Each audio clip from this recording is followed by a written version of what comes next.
On March 19, 2006, a YouTube channel was registered under the name Smoove7182954. Fast forward 15 years later, and that channel now has 5 million subscribers and over 3 billion lifetime views. The creator behind this channel is none other than Chris Smoove.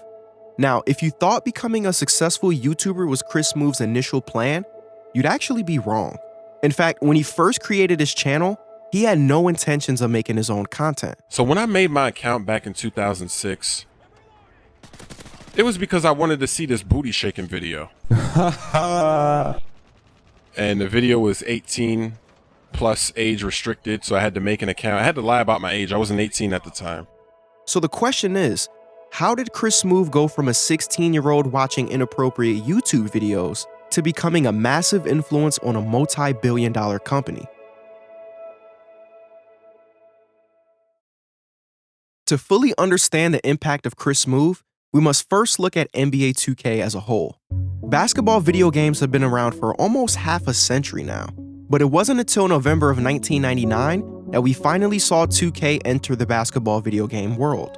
Compared to its competition, NBA 2K was praised for both its graphics and gameplay, and it was instantly recognized for setting the standard for basketball video games. However, there was one area that 2K still needed to improve on: storytelling. Now, in the beginning, you can tell that this wasn't a primary focus for 2K. The most we saw initially was 24/7 mode. This was a fairly basic career mode that would only make a few appearances, as it would ultimately be discontinued after the release of 2K7 and heading into 2008.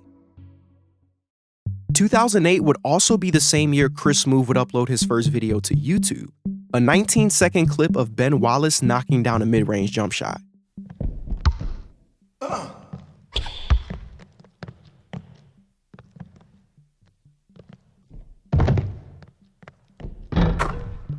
Over the next year and a half, Chris Smoove would upload several videos on NBA 2K8 and 2K9, but he was forced to make content on game modes like Quick Game or Play Now Online due to the lack of an actual career mode in those two entries. Luckily for Chris Smoove, he didn't have to wait long for career mode to make its way back to the franchise. The following year for 2K10, we saw the introduction of MyCAREER. This was a career mode that followed your player through the draft combine and throughout an entire NBA season. Since it was still in its beginning stages, there wasn't really a whole lot to this mode. After creating your player, you had to play through several combine games before advancing to a team's training camp. If you played well enough, you were drafted to the NBA and you finished your career there. This would pretty much be the formula for 2K's MyCAREER mode for the next few years. Get drafted, play games, rinse, and repeat. So even though we finally saw a career mode return to 2K, I wouldn't go as far as to call it a story mode, mainly because A, there wasn't really a story, and B, everything was still centered around what your player did on the court. In fact, in 2009, IGN got their hands on NBA 2K10 a few weeks before its official release. Even though they generally welcomed the addition of the new MyCAREER mode, they stated, "We wish that contract negotiations and perhaps some off-the-court activities made it into the structure of MyCAREER." There was clearly a community out there that wanted to do more than just put the ball in the basket. They wanted to see more backstory. They wanted to see what life was like for an NBA player outside of basketball. And for the MyCAREER mode in 2K, they wanted to see more creativity. This is where Chris Smoove would shine. On October 16, 2010, Chris Smoove would upload an NBA 2K11 MyCAREER video titled First NBA Game and Press Conference. For the first time in his videos, he would feature a 90-second intro showing various cutscenes from a racing game called Test Drive Unlimited. Check out my Smoove apartment overlooking the city. It's nice and cozy. So far, so good. I'm feeling really comfortable in my new home. I just can't wait for my NBA debut tonight. I can't wait for the game tonight. Now, if you weren't too familiar with 2K at the time, these clips could have easily been mistaken for actual cutscenes from their MyCAREER mode. This video in particular would ultimately get a positive response from his audience, eventually leading to comments like this one. "The beginning/intro was epic. Nice job. I don't see why we don't see stuff like this in 2K11. You really feel like you're living the player's life when that stuff is in." After receiving feedback from his subscribers, Chris Smoove will begin to upload similar videos to the series, with each one briefly showcasing the life of an NBA player. In one video, He'd showcase a new penthouse and sports car his player quote-unquote purchased. Are you ready for the game tonight? I'm ready for the game tonight, but let me just show you something real fast. Let me show you the top. Let me show you the top. Ha ha.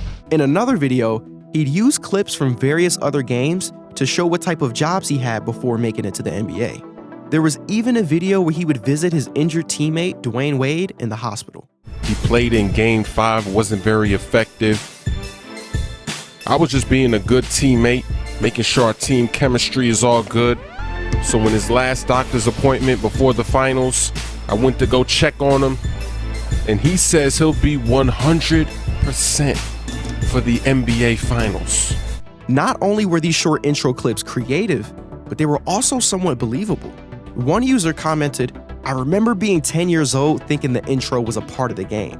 And then I got the game and was confused why I wasn't in there."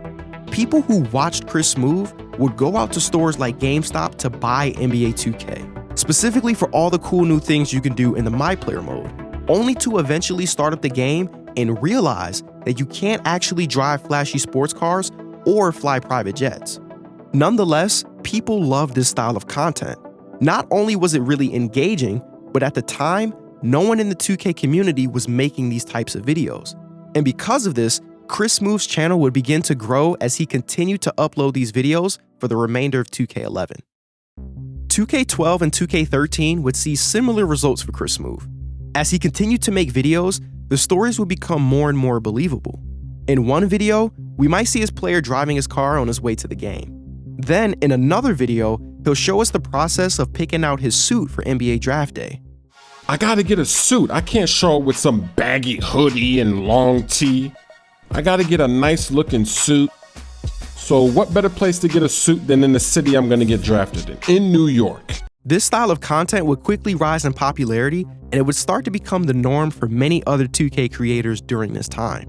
Chris Smoove would continue to make these types of videos for the remainder of those 2 years, as 2K13 would unfortunately mark the end of those infamous intros.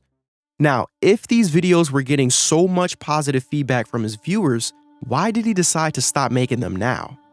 Well, following the success of Chris Smoove and his compelling intros, 2K would finally start to see the importance of storytelling. So the following year, they would release NBA 2K14. This would be the first entry in the series to have its own original story mode. Although this was definitely an improvement from what we saw in the early stages of 2K, this story mode definitely came with its fair share of criticism. For example, some of the cutscenes you had with your head coach would replay multiple times throughout the season. You were also forced to read subtitles when talking to your teammates, since none of their voices were captured before the game's release. But again, despite these minor complaints, it was undoubtedly a step up from the MyCAREER mode we saw in previous years. So the question still remains, why did Chris Smoove stop making those infamous intros? Well, since NBA 2K14 had its own original story built in, there was no longer a need for Chris Smoove to go through the hassle of creating his own. He didn't have to pretend that his player was driving his car to the arena before the game, because now that's an actual feature. He didn't have to pretend to go and pick out a special suit for the NBA draft, because now that's a part of the main story. Hey, look, we gotta get you a suit. A suit? Yeah. All right, I can live with that, man. Good. Because we were slowly starting to see his influence trickle over into the franchise, Chris Smoove really didn't have to continue his storylines anymore. One could also argue that by this point, that style of content would quickly become oversaturated. Any 2K content creator that made MyCAREER videos during this time would ultimately follow the same blueprint. Not only could you make the argument that Chris Smoove was influencing an entire franchise, but you could also argue that he was influencing his player base as well.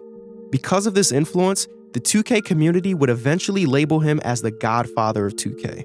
To this day, you'll still see the occasional comment from someone saying how they prefer Chris Smoove's intros over the cringy storylines we have now from 2K themselves.